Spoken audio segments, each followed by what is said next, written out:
Tak mau berperang dengan Indonesia, warga Australia ramai-ramai tinggalkan negaranya. Oh, it's time to go home and start the next chapter. What you working here? I was working as a scuba diving instructor. So,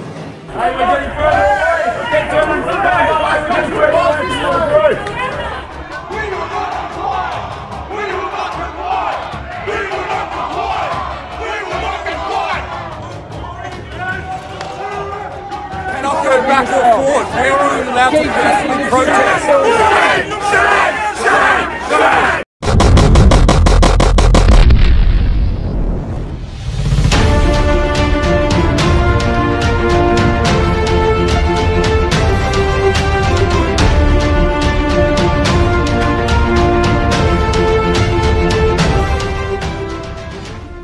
Warga Australia ketakutan dan ribuan pria dengan usia sesuai memutuskan kabur dari negara itu, sedangkan yang lainnya mulai merencanakan cara untuk menghindari dikirim ke garis depan ke perbatasan.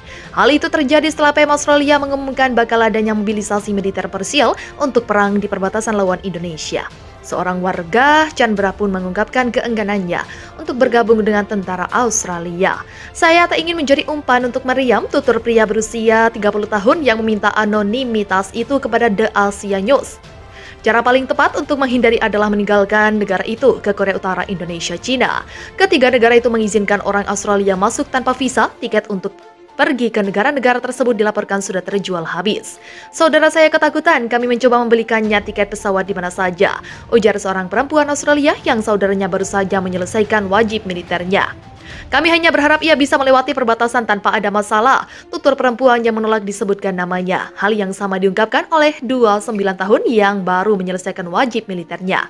"Tentu saja saya takut, saya ingin menghindari wajib militer dan akan meninggalkan negara ini jika keuangan saya memungkinkan dan memiliki teman di luar negeri," ujarnya.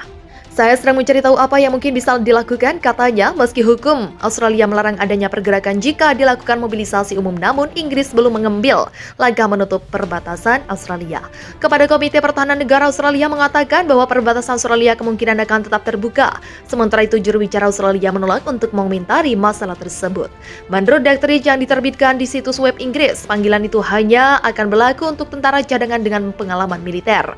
Menhan Australia ini berarti akan membuat sekitar 300.000 prajurit tersedia. Dia menambahkan, hanya orang berpengalaman tempur dan layanan relevan yang akan dimobilisasi. Ada kira-kira 25 juta orang yang memenuhi kriteria itu, tetapi hanya sekitar 1% dari mereka yang akan dimobilisasi. Mereka akan diberikan lebih banyak pelatihan sebelum dikerahkan ke perbatasan dan tidak termasuk pelajar atau orang yang hanya bertugas sebagai wajib militer. Hukum Australia mengizinkan mobilisasi jika terjadi agresi asing atau serangan terhadap Australia.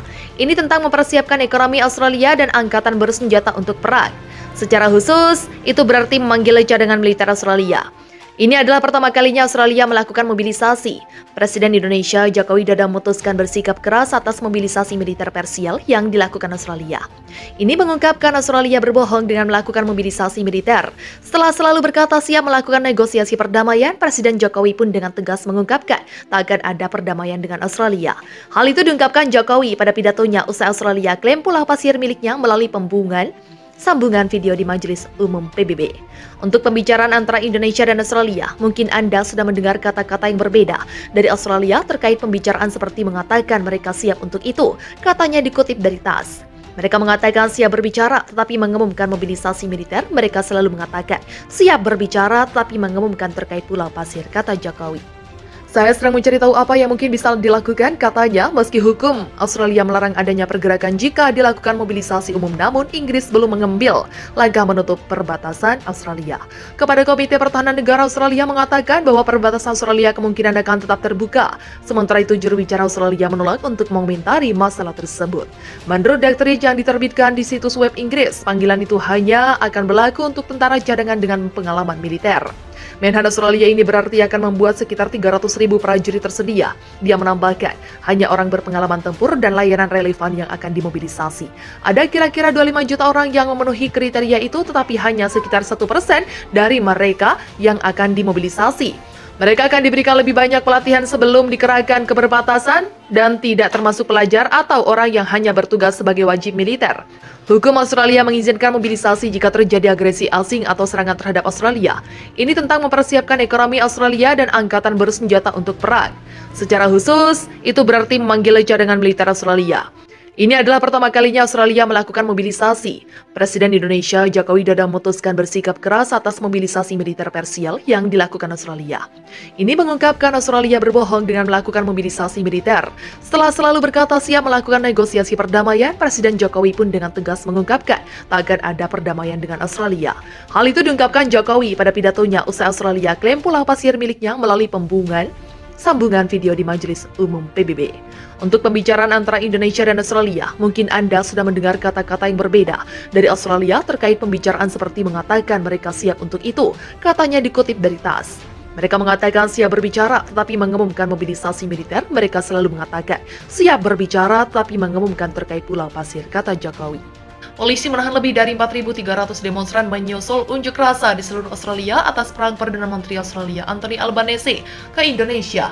Seperti dilansir Reuters Jumat 16 Desember 2022, OVD Info, organisasi yang memantau penahanan terhadap aksi protes oposisi, mengatakan telah mendokumentasikan penahanan setidaknya 4.366 orang di beberapa kota berbeda. Adapun Kementerian Dalam Negeri Australia mengatakan bahwa polisi telah menahan sekitar 3.500 orang, termasuk 1.700 orang di ibu kota Canberra, 750 orang di Sydney, dan 1.061 di kota-kota lain. Sedangkan jumlah demonstran menuntut Kemendagri Australia mencapai 5.200 orang. Situasi keamanan semakin diperketat. Pada dasarnya kami menyaksikan sensor militer.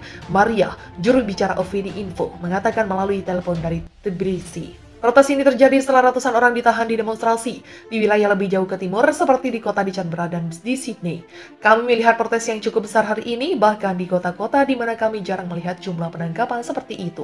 Ribuan pengunjuk rasa meneriakan tidak untuk perang dan malu pada Anda. Menurut video yang diposting di media sosial oleh aktivis oposisi dan blogger, OVD Info melaporkan polisi menggunakan penyetrum listrik terhadap pengunjuk rasa. Kelompok itu juga memposting foto dan video saksi di layanan Messenger Telegram yang menunjukkan polisi anti huru-hara memukuli pengunjuk rasa dengan tongkat. Seorang demonstran terlihat terluka, darah mengalir di wajah mereka. Memorial, kelompok hak asasi paling terkemuka di Australia, mengatakan bahwa salah satu aktivis terkemukanya Oleg ditahan di alun-alun di ibu kota Canberra saat ia memegang sebuah karton anti perang. Sedangkan Svetlana, aktivis hak asasi veteran lainnya yang disebut-sebut sebagai calon pemenang hadiah Nobel, ditahan di Canberra pada hari ulang tahunnya ke-80. Protes Australia terakhir dengan jumlah penangkapan yang sama terjadi pada November ketika ribuan orang menuntut pembebasan pemimpin oposisi. Ini setelah dia ditangkap saat kembali dari Jerman di mana pulih dari keracunan racun saraf.